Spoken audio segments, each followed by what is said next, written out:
بسم الله الرحمن الرحيم ولله الأسماء الحسنى فادعوه بها. بسم الله الرحمن الرحيم. الحمد لله رب العالمين، والصلاة والسلام على سيدنا محمد الصادق الوعد الأمين. اللهم أخرجنا من ظلمات الجهل والوهم إلى أنوار المعرفة والعلم، ومن وحول الشهوات إلى جنات القربات. أيها الإخوة الكرام، لا زلنا في اسم الشاكر، وهناك معان دقيقة تتصل بهذا الاسم يمكن أن نستشفها من بعض الآيات الكريمة والأحاديث الشريفة الصحيحة. ففي قوله تعالى: فاذكروني أذكركم، لأن الله سبحانه وتعالى هو الشاكر، إن ذكرته ذكرك. لكن ذكر الله لك غير ذكرك له، ذكر الله لك أكبر من ذكرك له. إنك إن ذكرته أديت واجب العبودية، لكنه إن ذكرك منحك نعمة الأمن. فأي الفريقين أحق بالأمن إن كنتم تعلمون؟ الذين آمنوا ولم يلبسوا إيمانهم بظلم أولئك لهم الأمن وهم مهتدون. لا يتمتع بنعمة الأمن الحقيقي إلا المؤمن، أما غير المؤمن فقذف في قلوبهم الرعب بما أشركوا. يمتلئ قلب المشرك خوفاً وفرقاً، بينما قلب المؤمن يمتلئ أمناً وطمأنينة. وفي قلب المؤمن من الأمن ما لو وزع على أهل بلد لكفاهم. نعمة يختص بها المؤمنون. إن ذكرته ذكرك، لكن ذكرك له أداء واجب العبودية، بينما ذكره لك أكبر بكثير من ذكرك له.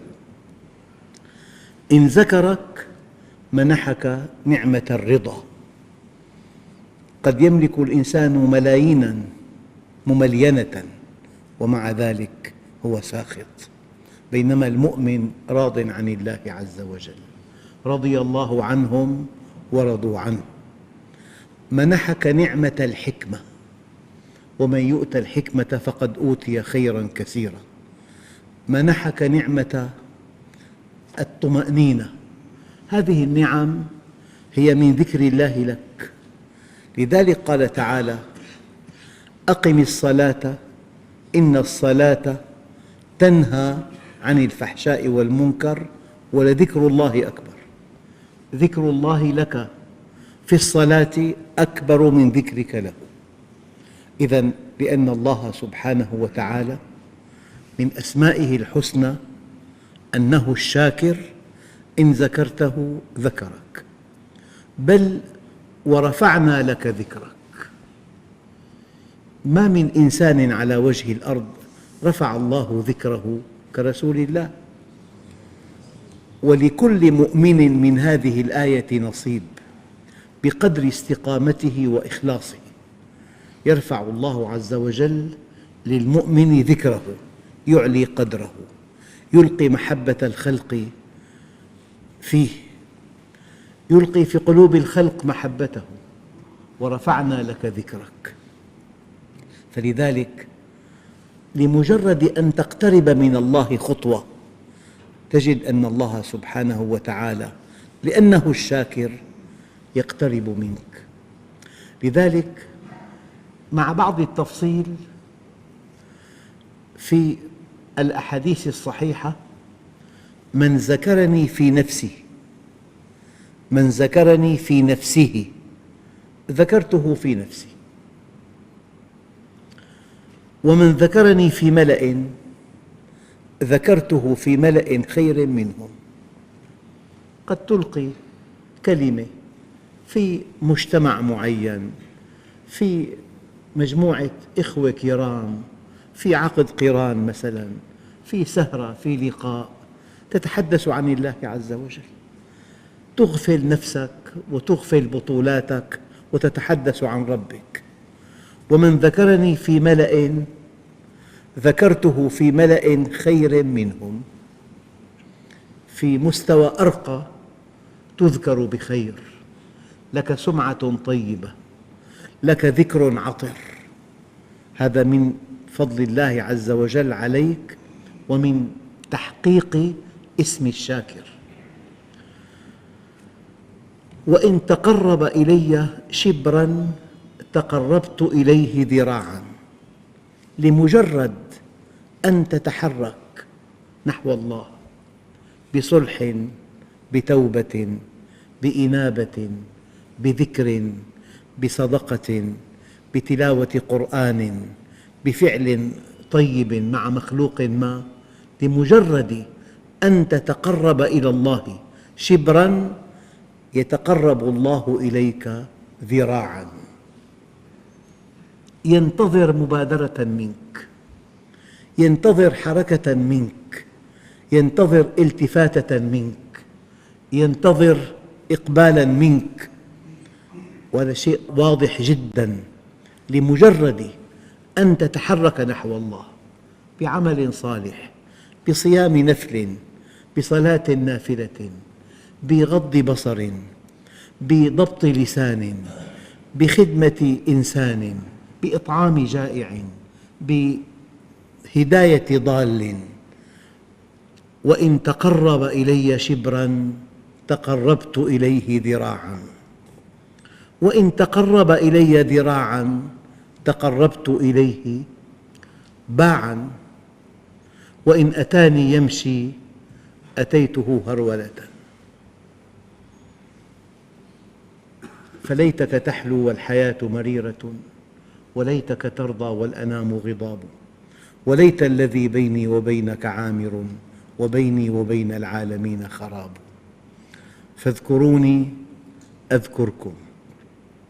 من ذكرني في نفسه ذكرته في نفسي، ومن ذكرني في ملأ ذكرته في ملأ خير منهم. وإن تقرب إلي شبراً تقربت إليه ذراعاً، وإن تقرب إلي ذراعاً تقربت إليه باعاً، وإن أتاني يمشي أتيته هرولة. هذا ضمن اسم الله الشاكر. الآن من معاني هذا الاسم أن النبي عليه الصلاة والسلام يقول: بروا آباءكم تبركم أبناؤكم. يشكر الله لك برك لأبيك بأن يلهم أولادك في المستقبل أن يكونوا بك بررة. عطاء في الدنيا قبل الآخرة. ولمن خاف مقام ربه جنتان. فالذي يبر أباه يهيئ الله له أولادا بررة يطيعونه، يعظمونه، يحترمونه، في خدمته كظله. وعفوا تعف نساؤكم. والذي يتعفف عن الحرام يكافئه الله بزوجة عفيفة، كما أنه عف عن الحرام هي تعف عن الحرام.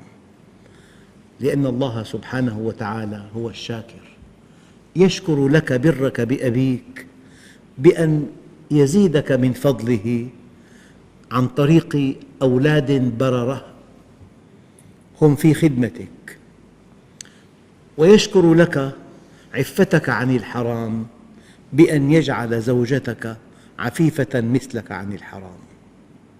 عفوا تعف نساؤكم.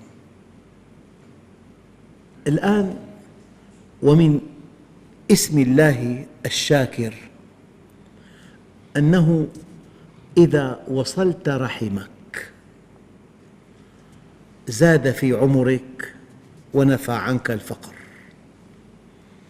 لأن الضمان الاجتماعي في الإسلام أساسه النسب والجوار، فالأحاديث التي توصي بالجار كثيرة جداً.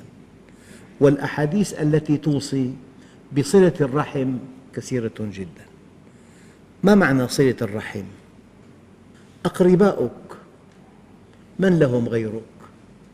الآخرون أنت لهم وغيرك لهم، أما أقرباؤك من لهم غيرك؟ لا تعني صلة الرحم أن تطل عليه في كل عيد دقائق معدودة ومعك البطاقة وتتمنى ألا تراه في البيت كي توفر الوقت. ليست هذه صلة الرحم. صلة الرحم أن تتصل به، وأن تزوره، وأن تجلس معه، وأن تتفقد أحواله، وأن تأخذ بيده إلى الله عز وجل. هذه صلة الرحم التي أرادها الله عز وجل. تبدأ باتصال، ولعله اتصال هاتفي، ثم بزيارة، ثم بتفقد أحوال، ثم بمساعدة مادية أو معنوية، ثم بأن تأخذ بيده إلى الله عز وجل. هذه صلة الرحم التي تزيد في العمر وتزيد في الرزق. ومعنى تزيد في العمر للعلماء وقفة عند هذا المعنى. الحقيقة العمر لا يتقدم ولا يتأخر، لكن قيمة العمر بمضمونه. يعني إنسان فتح محله التجاري من الساعة 9 وحتى 9 ليلاً، وقت محدود. الفرق بين محلين تجاريين، محل غلته 1000 محل غلته 1,000,000. فزيادة العمر تعني مضمون العمر. قد يكون مضمون كثيف جدا. الإمام الشافعي عاش أقل من 50 سنة، لكن ترك خيرات لا يعلمها إلا الله. الإمام النووي عاش أقل من 50 سنة، وفي أناس عاشوا 90 عام وما فعلوا شيئا. فلذلك زيادة العمر في رأي بعض العلماء أن العمر قيمته بأعماله الصالحة. العمر الحقيقي عمر العمل الصالح، وأتفه أعمار الإنسان عمره الزمني. أتفه أعماره عمره الزمني، لكن أجل أعماره عمره في العمل الصالح. فلذلك يقول عليه الصلاة والسلام: صلة الرحم تزيد في العمر وتنفي الفقر. إن أردت أن ينسي الله لك في أجلك وأن يزيد في رزقك فصل رحمك. هذه من الطاعات التي حض عليها النبي عليه الصلاة والسلام، لأن الله سبحانه وتعالى شاكر. لو تتبعنا أحوال الناس، الإنسان الذي يتفقد أهله، يعين أهله، ينفق عليهم، أهله بالمعنى الواسع، يعني أقرباؤه من طرف أبيه ومن طرف أمه. ومعنى الرحم واسعة جدا. كل أقربائك من دون تفصيل، كل أقربائك من جهة أبيك ومن جهة أمك، لأن الله عز وجل جعل صلة الرحم أحد أنواع الضمان الاجتماعي. لذلك العلماء قالوا: لا تقبل زكاة إنسان وفي أقربائه محاويج. والكلمة التي أقولها دائماً: هؤلاء أقرباؤك من لهم غيرك؟ الآخرون أنت لهم وغيرك لهم، أما أقرباؤك من لهم غيرك؟ يعني أحياناً إنسان له أخت متزوجة في طرف المدينة، ما عنده وقت لزيارتها، لكن لو أنه زارها ما الذي يحصل؟ يرفع معنوياتها، تنتعش أمام زوجها، أمام أولادها، لا تنام الليل من فرحها. لذلك هناك أناس يزورون أقرباءهم الأقوياء أو الأغنياء أو اللامعين في الحياة، أما أقرباؤهم المساكين يهملونهم من عام إلى عام. يا أيها الإخوة الكرام، لو طبقنا صلة الرحم لكنا في حال غير هذا الحال. المجتمع متمزق من ضعف هذه الطاعة، أما لو وصلنا رحمنا تفقدنا أحوال بعضنا بعضاً. لذلك النبي عليه الصلاة والسلام أشار إلى أنك إذا أعطيت أقرباءك من مالك، من مال زكاتك، فهذه الزكاة لها أجران عند الله، لك أجر الصدقة ولك أجر الصلة. ألا تحب أن تنال ثواباً مضاعفاً؟ تفقد بهذا المال الذي هو مال زكاتك، تفقد أهلك. بل إن بعض العلماء يؤكد أن الله سبحانه وتعالى لا يقبل زكاة مال مسلم وفي أقربائه محاويج. والحقيقة في ظاهرة عجيبة، عمله الصالح لكل الناس إلا أقربائه، هؤلاء أقرب الناس إليك. أنت بعملك الصالح مع هؤلاء تقربهم منك. والله حدثني أخ زاروا قريبه في بيت تحت الأرض، ضعيف الشمس، رطب، والزائر رجل منعم. قال له: هذا المكان لا يليق بأولادك من أجل صحتهم. قال لي: والله زيارة واحدة. نقلني إلى بيت آخر في الطابق الثالث باتجاه القبلة. قال لي: والله أنعشني. القصد الزيارة أن تمد يد العون، يعني دائما الزيارة من القوي للضعيف، من الغني للفقير، من العالم للجاهل. فالأولى طبعا الأقوى منك ليس بحاجة إليك، يجب أن تزوره طبعا، لكن ليس بحاجة إليك. من هو بحاجة إليك؟ من هو أضعف منك، من هو أفقر منك. فإذا تراحم الناس يرحمنا الله جميعا.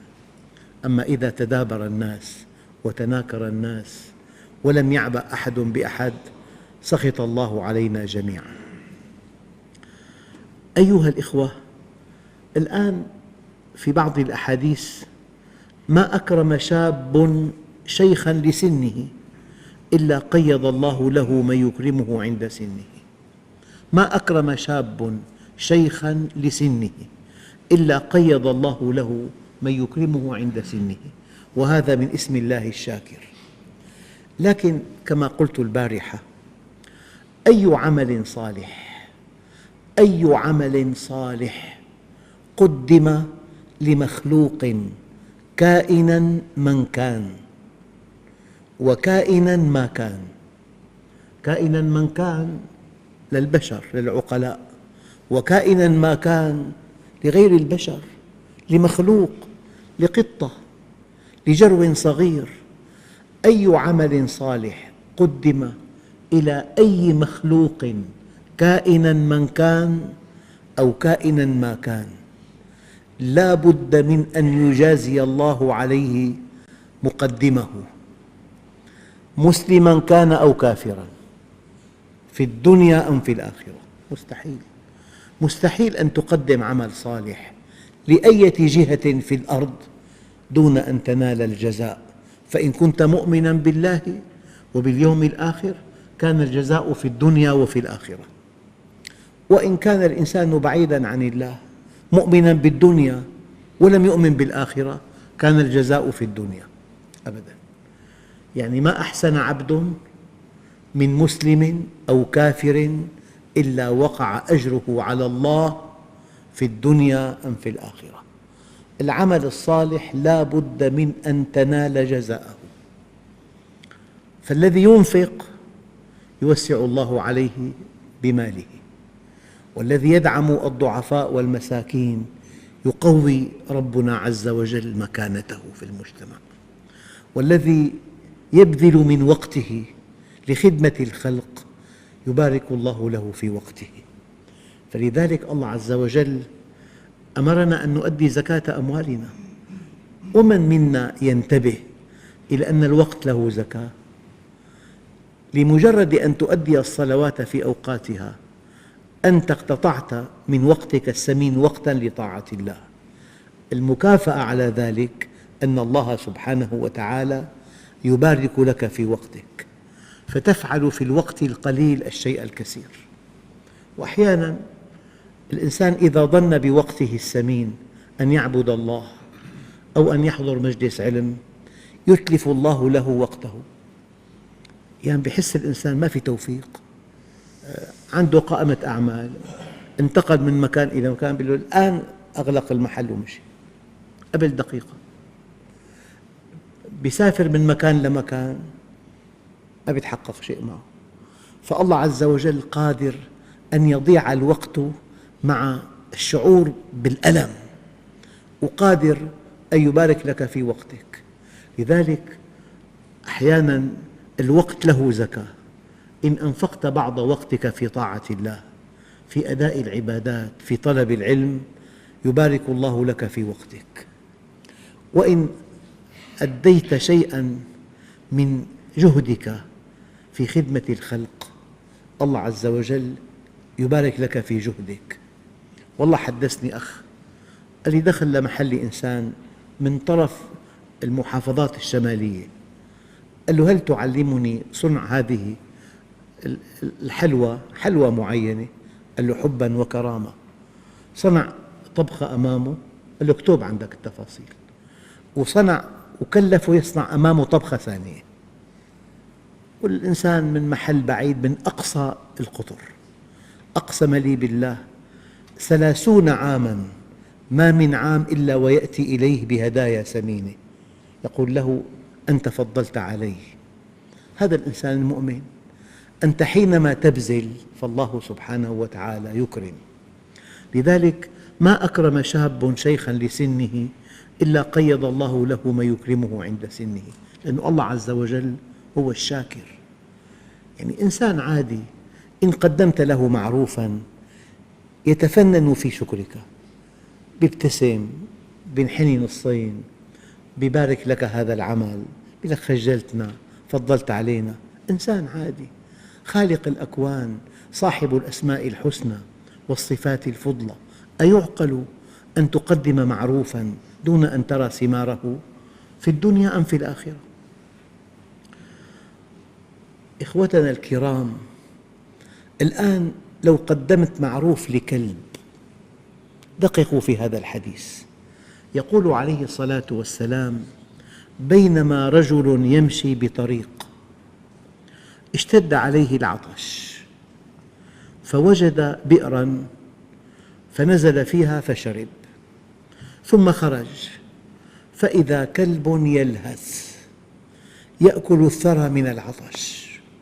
فقال الرجل: لقد بلغ هذا الكلب من العطش مثل الذي بلغ مني. فنزل البئر فملأ خفه ماء، ثم أمسكه بفيه، بفمه، حتى رقي، فسقى الكلب، فشكر الله له فغفر له. شكر الله له فغفر له، لأن الله شاكر. قالوا: يا رسول الله، إن لنا في البهائم أجراً؟ قال: في كل كبد رطبة أجر. والله لعل الله سبحانه وتعالى يرحمنا بخدمة مخلوق ضعيف، بخدمة هرة مريضة. في أشخاص يأخذون هذه الحيوانات المريضة إلى مستوصفات بيطرية يعالجونها. هناك أناس مغرمون بإطعام الحيوانات. لذلك أيها الإخوة، أنت حينما تعرف الله تتفنن في خدمة مخلوقاته. المؤمن إنسان عظيم، إنسان اصطلح مع الله فاصطلح مع خلقه جميعاً. المؤمن يبني حياته على العطاء، يعيش ليعطي.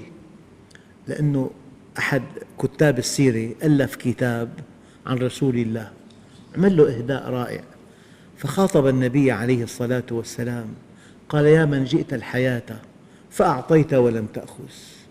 الأنبياء بنوا حياتهم على العطاء، الأنبياء أعطوا ولم يأخذوا، يقابل الأنبياء الأقوياء أخذوا ولم يعطوا. الأنبياء عاشوا للناس، والمؤمن يقتدي برسول الله، يعيش للناس، يرى أن الله سبحانه وتعالى يرضى عنه إذا كان في خدمتهم، يعيش للناس. من نفس عن مؤمن كربة، من اسم الله الشاكر، من نفس عن مؤمن كربة نفس الله عنه كربة من كرب يوم القيامة. نعم، من يسر على معسر يسر الله عليه يوم القيامة.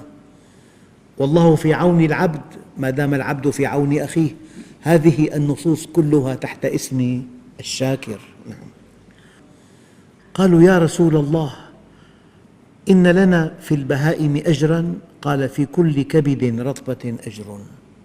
أي عمل صالح موجه إلى أي مخلوق، يعني هناك أشخاص مغرمون بإطعام الطيور، يشترون الحب لها يضعونه على سطح البيت والطيور تأتي تباعاً وتأكل.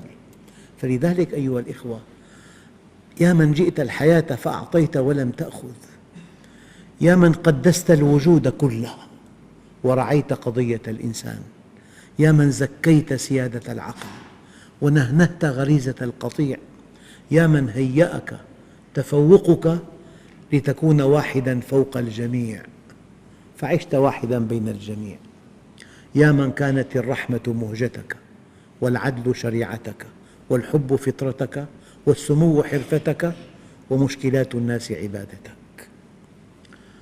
أيها الإخوة، بينما رجل يمشي بطريق وجد غصن شوك على الطريق فأخره، فشكر الله له فغفر له.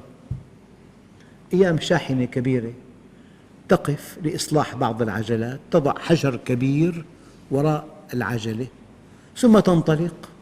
طريق سفر سريع وحجر قد يسبب دمار أسرة بأكملها، في إنسان يقف ويزيح هذا الحجر، يشكر الله لك. أيها الإخوة، الله عز وجل هو الشاكر، ومن أسمائه أيضاً هو الشكور، والحمد لله رب العالمين. بسم الله الرحمن الرحيم. الحمد لله رب العالمين، والصلاة والسلام على سيدنا محمد الصادق الوعد الأمين. اللهم أعطنا ولا تحرمنا، أكرمنا ولا تهنا، آثرنا ولا تؤثر علينا، أرضنا وارض عنا.